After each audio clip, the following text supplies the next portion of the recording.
What? You're going back home to give birth? Yes. As I say that, my mother-in-law gives me a snide grin and says, "Why don't you just stay there forever? I don't want to see your freeloading face." I felt delighted by her words. Sure, take care then.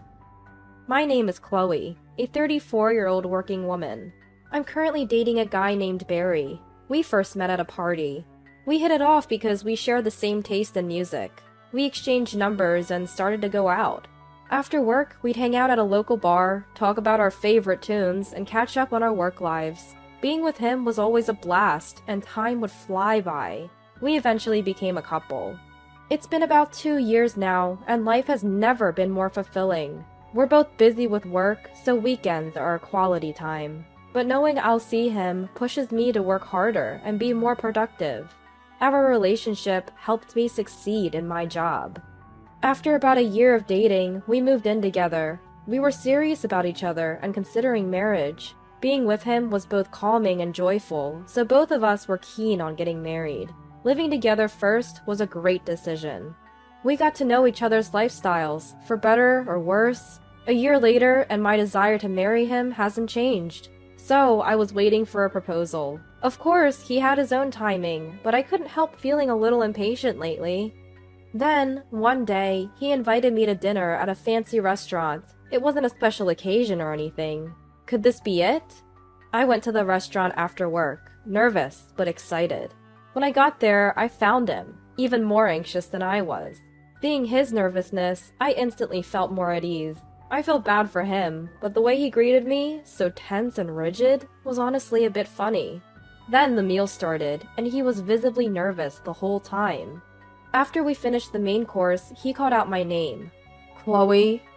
He looked straight at me, making me feel a bit anxious. In my life, Chloe, you're the most wonderful person I want to cherish. I hope you feel the same way about me. So, will you marry me? With those words, he handed me a ring. My answer, of course, was already decided. Yes! I'm looking forward to our life together! And so, we were set to marry. The feeling of happiness I felt was beyond words. But life was about to get busy, so I couldn't revel in the joy forever. We had to meet each other's parents, hold family meetings, and start preparing for the wedding. Juggling all this with a busy work schedule was challenging. Barry and I managed to make time and pushed forward with all the preparations. First, I introduced him to my parents, who seemed to really like him. I guess his sincerity won them over. I was grateful that they approved of our marriage. However, when we visited his parents' home next, I had an unpleasant experience. You're Barry's fiancé? You seem quite plain. Barry's mom, my future mother-in-law, Ree, said this upon our first meeting. Mom, what are you saying? Yeah, she's the woman Barry chose. Knocking me down like that. Pretty rude, don't you think? Oh, my bad. Sorry about that. I'm just being honest, you know. Well, if it's like hiring a housemaid, what's the big deal? Mom, enough is enough. Seriously, what are you thinking? Barry and his dad Wilt stood up for me, finally getting Ree to back down. I knew from our marriage introduction that I wasn't fond of Ree. Chloe, I'm sorry. My mom's always been blunt, and honestly, I've never been comfortable around her either. Really? Yeah, so don't let her words get to you. Let me know right away if she says anything after we're married. Got it. I felt relieved when he said that. I knew he would protect me. In fact, he tried to shield me when introducing me to his parents. Still, I couldn't shake my lingering concerns, especially about the upcoming family meeting. I was worried about Ree in particular. I had a feeling she'd be disrespectful to my parents too. I'd warned Barry about her. He'd promised to be cautious around her. I'd even prepped my parents, letting them know Ree was a handful. They already had a bad impression of her, thanks to previous encounters. Finally, the day of the family meeting arrived. I was on edge for entirely different reasons. Nice to meet you. I'm Barry's dad. Thanks for having us. We are Chloe's mom and dad. My parents and Wilt were cordial, exchanging pleasantries. But Ree, she sat down without a word and ordered a drink. I'll have a red wine. Looks like we'll need to drink a bit to make this interesting. Ree made comments like that. My parents were speechless at Ree's behavior. Both Wilt and Barry were visibly annoyed and quickly apologized to us.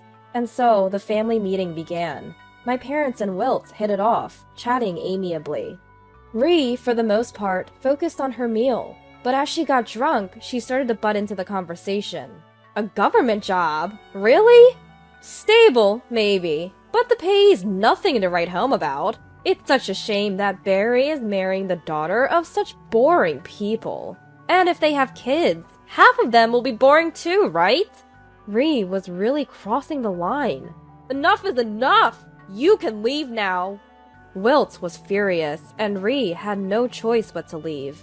What's the big deal? I'm just speaking my mind. Wilt took Ree outside and put her in a cab. He returned to the restaurant and, along with Barry, apologized again. I was really glad we had booked a private room. Ree had been even more of a burden than we'd anticipated. At the wedding, she was subdued, likely because Wilt had warned her to be on her best behavior. Wilt had apparently told her he'd divorce her if she embarrassed them, so she kept her mouth shut. At least there were no issues at the wedding. Thank goodness for that. And so, our newlywed life finally began.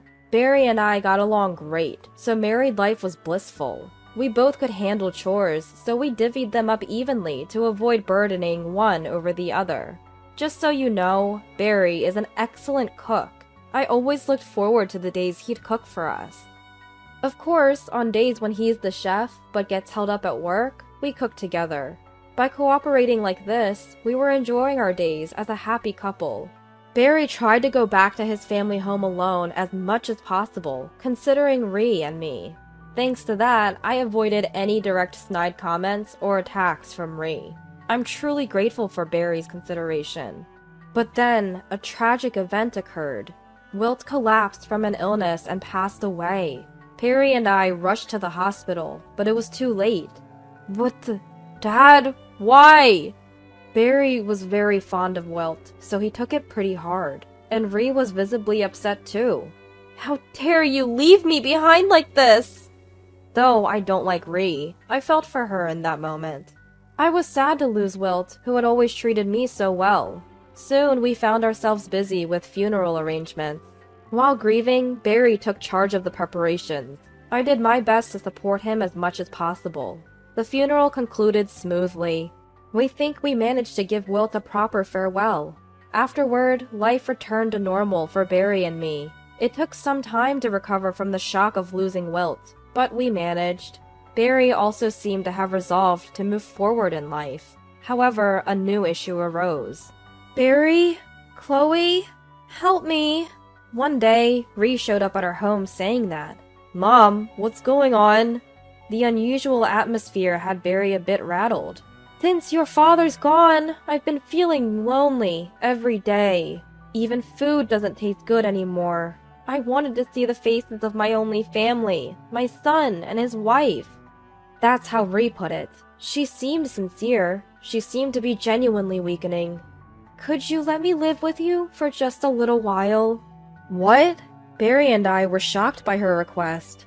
I feel like I'll be crushed by loneliness if things go on like this. We were hesitant, but figured a little time wouldn't hurt. Ree was so frail, we doubted she'd have the energy to attack me. So we started living together, and Ree was surprisingly mature. She even took on some of the chores, helping us out. I'm staying in your home after all. It's the least I can do. Thanks, Mom. You're a lifesaver.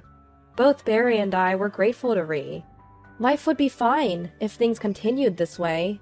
However, about 3 months later, Ree started showing her old attitude, bit by bit. Chloe, don't you plan on quitting your job? Huh? Why? Isn't it normal for wives to quit working? But you've been working this whole time. Well...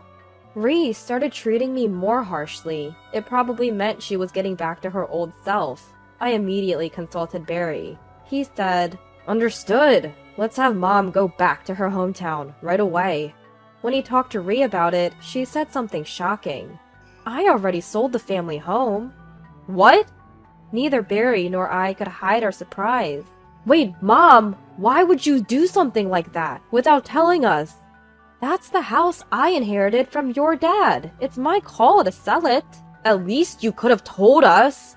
I forgot. Sorry. Now I don't have a home to return to, so don't kick me out. Well, both Barry and I were at a loss. During our time of concern, an unexpected event happened. It turned out I was pregnant. Both Barry and I were thrilled. We wanted a child, but had almost given up because of age, so this was wonderful news. However, this made the situation with Ree even more complicated. Living with Ree while pregnant would be incredibly stressful. Recently, she'd been complaining to me again. Why do I have to cook your meals too? I'm staying in this house because of Barry, not you. Actually, normally, the wife does all the housework. Ree would only cook for Barry and herself, and she would do her laundry while avoiding mine. Barry would scold her, and she'd pretend to reflect on it, but then she'd do it again. I was at my wit's end. I had accrued leave, so I decided it was better to take maternity leave early and go back to my parents' house.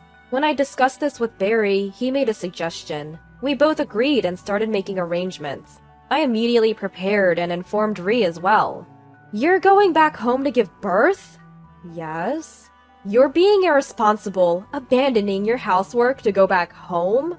I'm sorry, but for a safer childbirth, I believe it's necessary. Barry has also given his approval. When I said that, Ree smirked and said, Why not stay at your parents' home forever? I don't want to see your parasitic face anyway. I bet even Barry's fed up with you, huh? Huh. You don't need to come back to this house anymore. I felt pure joy hearing Ree's words. Alright, take care then. So I went back to my parents' house. It felt good to see them after such a long time. Mom and Dad supported me, so I've been able to live peacefully. A month later, Barry showed up at my parents' house. I finally got the okay from the company. I found us a new place, too. That's great. The plan Barry had in mind was to switch to remote work. The company approved his request so Barry could work remotely. Being considerate, he rented an apartment near my parents' house, and we decided to move there. Barry then canceled the lease on the room Ree had moved into and completed our move to the new apartment. Word has it that Ree was quite flustered, so she called me. Hey, Chloe! Where are you? I'm at our new place with Barry. New place? Where? Like I'd tell you. Don't joke around. I have to cancel the lease on this place and move out soon. All the furniture and appliances are gone. I can't even live here anymore. What am I supposed to do? I haven't heard from Barry since he said he was cutting ties. He doesn't want to talk to you anymore. It seems you were only acting all sweet to crash here, huh? You planned this because you couldn't make any money from selling the house you inherited from Wilt, right? How did you know that? You told the neighbors how mad you were that the house your husband left had no value. You were surprised when it suddenly turned into a lot for sale. They just can't keep their mouths shut. Give me Barry back! I'm that kid's parent, so I have the right to live with him. As I told you, he doesn't want to see you, and I don't want to force him into something he's uncomfortable with. Hearing this, Ree erupted irrationally. Whoa! Who do you think you are? Acting all high and mighty when you're just a broke, leeching, plain wife. That's not nice to say. But it's true! Well, I don't think I'll be seeing you anymore, so it doesn't really matter to me. But let me set the record straight. While I work a full-time job, I also have a side gig, and I actually earn more than Barry. Huh? A side gig? I initially went to a school focused on web design, so I've been doing that sort of work on the side. I get a variety of projects from clients, so including my full-time salary, I'm pulling in about $7,000 a month. What? That much? So it's more than you made, Wilt? Ree was speechless after discovering my real situation. I guess she didn't expect that his underestimated wife was earning that much. But none of this concerns you, Ree. With Barry cutting ties, I'll be distancing myself even more from you.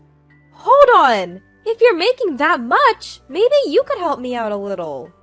The moment Ree said that, I hung up and blocked her calls. I felt a bit relieved knowing I had exposed Rhee's true colors and made her feel regretful. The thought of never having to deal with Rhee again also made me happy. She doesn't know where my parents' house is or where I work. Barry's job is now remote, and our new address is unknown to her, so the chances of Rhee finding us are next to zero. I heard that Rhee has always had a spending problem, and whatever inheritance Wilt left is virtually nothing. She tried to sell the house, but got a low-ball offer, leaving her broke. But you can't teach an old dog new tricks. A neighbor from our previous neighborhood contacted Barry and told us that Rhee couldn't stop spending and has fallen into debt through payday loans. She's even going around asking neighbors for loans. But nobody's buying what she's selling, so she's stuck living a poor life. Serves her right. On the other hand, Barry and I don't have to worry about Rhee crashing into our lives anymore, so it looks like we'll have a peaceful life moving forward. We're spending time between our home and my parents' place as I prepare for childbirth. Once the baby is born, Barry and I plan to raise our child and enjoy our days together.